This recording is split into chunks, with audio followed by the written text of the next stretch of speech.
Hello and welcome to the screencast on using R to perform bootstraps for regression models. This continues on from the screencasts, first using the sample function and then the simple ones to introduce the idea of a permutation test using sampling without replacement, and the simple bootstrap with sampling with replacement. Here we're going to get into some slightly more complicated models to see how we can use this primarily to generate confidence intervals, although, as we mentioned in the previous screencast, you can use this to do explicit hypothesis testing if a p-value is something what you want. So we're also going to do some just comparison because we've looked at this model before, so please do call in the car library, and then we'll just get our normal data set in and take a quick look. We actually don't need to really look very much at it today, just re-level it as normal. So the model that we're going to fit today is a little bit more complicated than this is simple regression. We're going to fit a model where we're accounting for the variation in sex cone teeth number as a function of genotype, temperature, and their interaction. So we can specify that, of course, in R by using an asterisk like that. So we fit that, and like normal, we can get the summary of that and get the estimated coefficients and our standard errors from that, and the overall p-value from the model, both coefficients from the model, if we so care, if that's something we care about, and of course, more importantly, we can get the confidence intervals for this model. And we can take a quick look at those confidence intervals, and indeed the genotypic effect of the mutant DLL is pretty substantial. It's over a single sex cone tooth. Temperature seems to be reducing it slightly, and then there is also an interaction between those two. And of course, we want to always remind ourselves when we're starting to look at more complicated models to keep in mind that we not only should think about all the model assumptions in general, and we have done that before for this, but also to remind ourselves that there's going to be covariation among parameter estimates. So in this case, there's definitely covariation, the intercept with some of the terms, and even some of the other terms. So the genotypic and temperature effects are somewhat correlated with each other, and of course are correlated with the interaction term, as expected. I didn't compute the condition number here. We could take a look at it, and we've done that in a previous screencast, but we can just quickly look at the variance inflation factor, which are reasonably small. But again, we'd want to look at the condition number to really get a sense. And we could also use the confidence ellipse to basically take a quick look at what's going on, and this is between the temperature and genotypic coefficients, and indeed we see correlations, at least in this model. Whether that's entirely induced because of fitting the interaction or not, we'd have to look more carefully to find out. Okay, but our goal isn't just to go over that, but is to think about this in terms of the non-parametric bootstrap. And we're going to start with one of the two forms that we discussed in class using the linear model, and that's the pairs or random X approach to bootstrapping. And here we'll run 5,000 bootstrap iterations, and we will take a quick look at it. So, sorry for the interruption. So we're going to do 5,000 resampling iterations. I want to say I've already run all of these models, so when we get to the running the bootstrap iterations, you may want to pause the video. I do want to explain the way I've written these functions. This first one for the random or pairs bootstrap is called bootstrap random X. It has two basic inputs. One is going to be the data frame that you're going to use. In our case, it defaults to dll.data, but you can make that whatever you want. And then here, it's going to be explicitly the formula with the variables in that data frame that you want to fit. So we're just fitting that model of sex cone teeth as a function of genotype by temperature. So you're just restating that here. And basically, for any linear model, this will take care of most of the work. And so what we're going to do is we're sampling, and we're actually going to sample the data via the index. We're sampling with replacement, as we've discussed previously. And then I've just written this so that once that's been resampled, we just fit the linear model with the resampled data. Now, do keep in mind that if you're working with categorical factors and some of your factors have small numbers of levels, that during some iterations some of them may get lost. So this may not work for those particular cases. You'll have to write something little bit more specific for those particular instances. But in general, if you have sufficient numbers of observations for each of the levels of your groups, this should work fine. We only pull out of this the estimated coefficients for each bootstrap. So we would just call that, which I already have, and run it. And I've already run it. It'll take probably about a minute for 5,000 of them. And then what we do is we just ask to get the standard deviations of those distributions. And of course, the standard deviations of those distributions are approximately the empirical standard errors for each term, for the intercept, the genotypic effect, the temperature effect, and the interaction effect. We'll take a look. Of course, it might be easier, instead of looking at the standard errors, to just jump right ahead and look at the confidence intervals. The only reason I've transposed this from before is so that it'll be in the same orientation as what confint outputs. And we can actually see we're getting reasonably similar confidence intervals for them, from 10.85 to 11.10 for the asymptotic normal confidence intervals, 10.88 to 11.07, so slightly different. That's for the interception. We could look for each of the terms, but certainly all in the same ballpark, which is comforting. Perhaps the one notable exception here, of course, is that temperature effect, where for the bootstrap we're getting negative 0.31 to negative 0.01. So if we were worried about p-values, we would say from the confidence intervals from the bootstrap it was significant, but perhaps not from the observed model. Although we could go and take a deeper look at that afterwards, try to understand what's happening. I also wrote something very quick just to plot all the histograms simultaneously and pull out the names. That's this multiple histograms function. I'll let you parse the code of this. This is should be nothing new from what we've done, just using a for loop essentially. And then we can just run it. And we just get the histograms of the distributions from the bootstrap, from the pairs bootstrap. And consistent with what we expect, they all look more or less normally distributed. The sampling distributions look more or less normally distributed and consistent with the effects we've observed, which is good. Okay. It's also worthwhile to always look at correlations among parameter estimates. So we remember from above that there was definitely correlations among the parameter estimates when we fit the linear model. That should also be in this. We haven't done anything to change that, so that should also be the case here. So we should take a quick look. There we go. And just using the pairs function should do that. Indeed, we do see that pattern, and we could exactly see the exact nature of it by just computing the correlations among these variables. But for the moment, I'm not going to do that here, but feel free to take a look, and you should be able to determine those correlations among these. Okay. And like we've discussed a couple of times, the percentile confidence intervals that we just calculated can be biased, and that may in fact explain the slight differences in the temperature effect we'll know later on. So in generals, we use the bias-corrected and accelerated confidence intervals for non-parametric bootstraps. At the bottom, very bottom of the script, we're not going to go over it in the screencast, I wrote some code to show you how to do the bias-corrected and accelerated confidence intervals, but we're actually going to just generally use the boot library to compute them. It's slower, but it's a little bit easier to use instead of having to work on a lot of very specific functions. Okay, the other major form of the bootstrap that we use for a non-parametric bootstrap that we use for linear models and for other models is sometimes called the residual or the fixed effect or experimental bootstrap. And this is again where we're going to be fitting a model, taking the residuals and bootstrapping, sampling with replacement at the level of the residuals. And we discussed in class some of the pros and cons to this method. I won't go through the algorithm so much, it's written here, but something again we've done in class. But again, what we do want to start with is have a good sense of what our residuals from our actual model look like. So let's just plot the residuals from that model.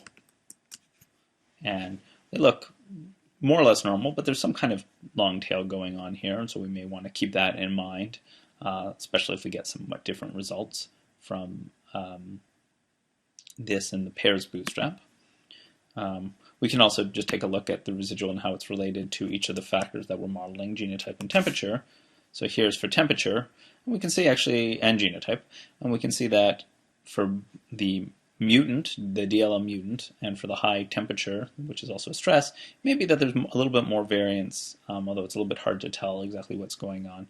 Whether that's an issue or not, it's hard to know right off the bat. We could do some playing with it, but for the moment, we should just keep that in mind, that residual exchangeability, the assumption of exchangeability hasn't been violated. We should keep that in mind. Okay, so again, I've written a function to do this bootstrapping. Hopefully it's pretty easy. The inputs for this are, again, pretty simple. It's just the data frame you're going to use, and it just defaults to the dll.data, but you can change that to whatever.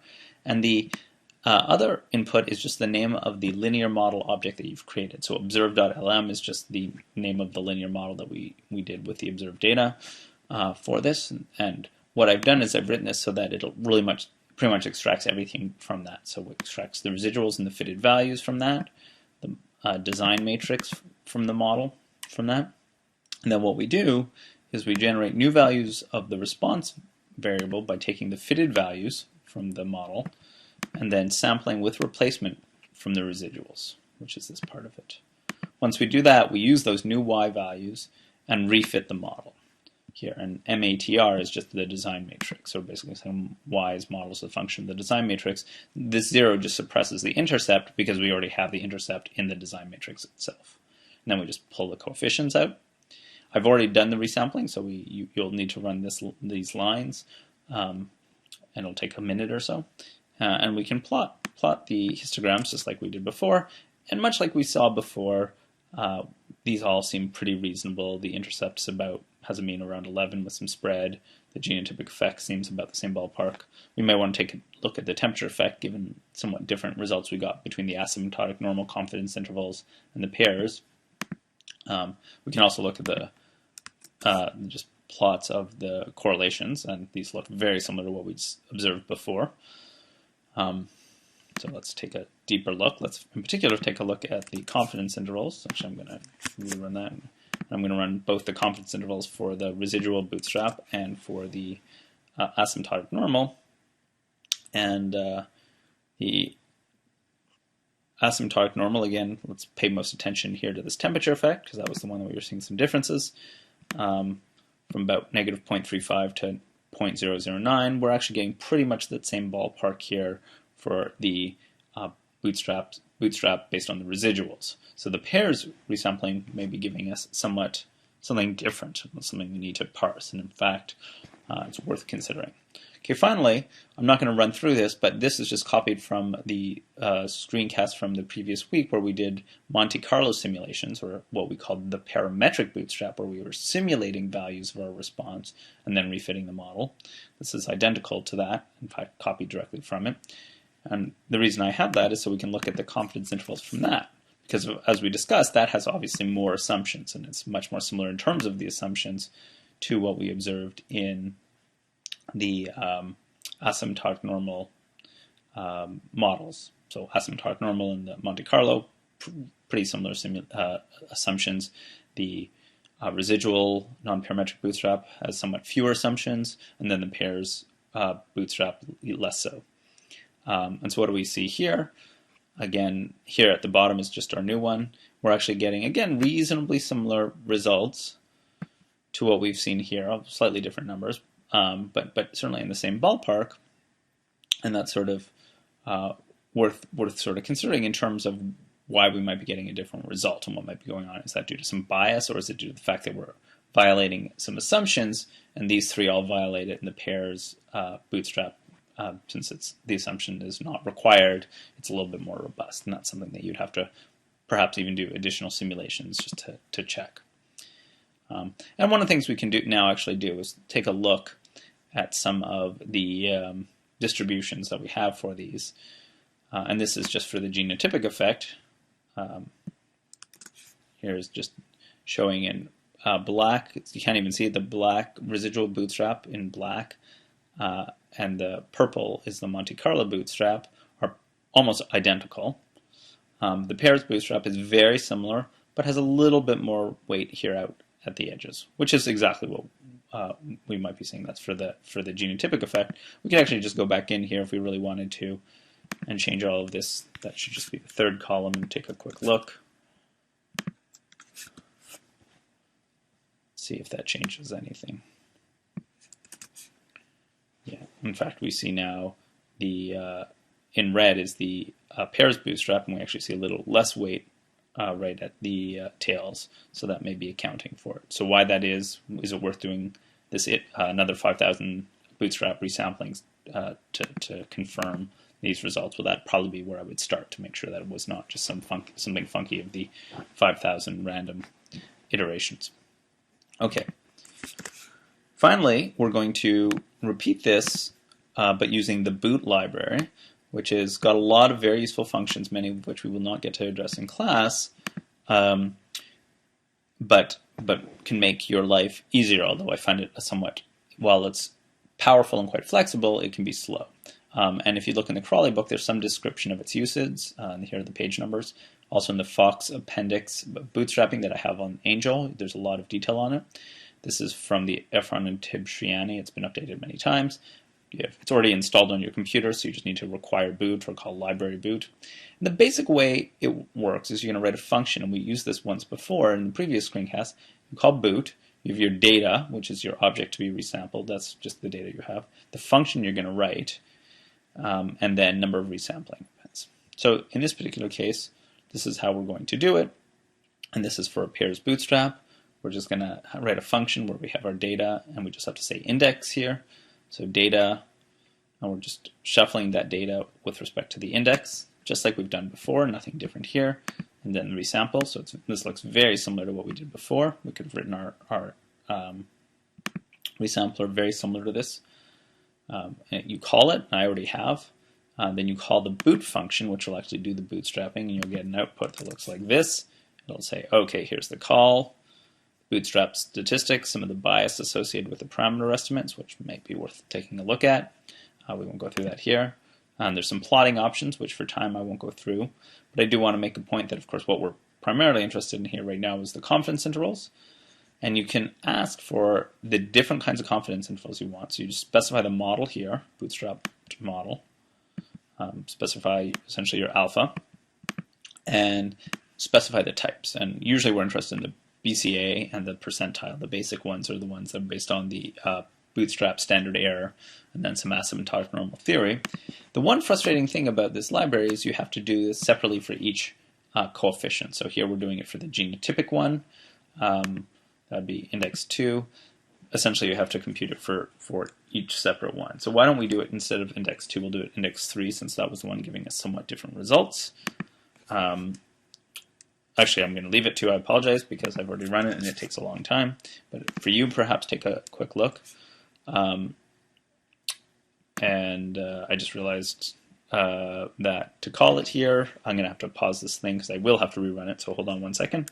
Okay, so I have gone ahead and now run it on and changed it here so that the index is 3. So that is, we're going to hit the temperature effect. And I ran it, took about a minute to run. And the output's already here. And here's the call. And one of the things, again, these are 5,000 independent iterations of the bootstrap, so whatever resampling we did previously should have no influence on what we see here. And we've got both the basic, percentile, and bias-corrected and accelerated confidence intervals. And they're actually all pretty much agreeing with one another. And certainly none of them are overlapping with 0. So this would be a particular case of suggesting there may be actually some assumption that we are violating in this particular case, the assumption of exchangeability between groups. That is, treating that the groups, the two different genotypic groups or the two different temperature groups as exchangeable or homogeneous in terms of variance, residual variance, which is not surprising. If you remember some of the exploratory data analysis we did with this data set, the residual variance or the variance within groups for the mutant, the DLL mutant, was always much, much higher than we found for the wild type when we looked at strain level effects. There's also other factors we haven't included in this model, but we could easily extend to. So this is one of those cases where, in fact, it may matter that one of we have violated assumptions, and that actually influences our confidence intervals, which we should have known beforehand from that work. And of course, if you've done both these analyses, you do need to report both confidence intervals and explain why they're providing different results. So we can do plots from the model as well. We can just say bootstrap. You have to go at $$T is where you get the bootstrapped estimates. To take a quick look, say at the plots. Again, this is going to give us some idea of the correlation among the estimates for treatment contrasts. It's sometimes easier to use a function from the car library called data ellipse, because you can actually get some clouds on top of that and get a good sense, and it sort of relates more clearly to the pictures we've been drawing previously. And that's really all I wanted to talk about. Hopefully this gives you enough to work with your own data set and the sorts of questions you need to be asking yourself. Again, do keep in mind that if you have small number of observations in particular groups, that under resampling, sometimes you will get no individual sampled from that group. So you want to actually resample more carefully and use a variant of that. I also want to mention that there's another library called the Simple Boot library. A couple of people have found that this can misbehave on some instances, but it is quite simple to work with, so you can go through that code yourself below if you so choose. And then below that, I have the code for explaining the bias-corrected and accelerated confidence intervals if you are so inclined to take a look at those. But there is no need for this. That's just for your own entertainment. Thank you.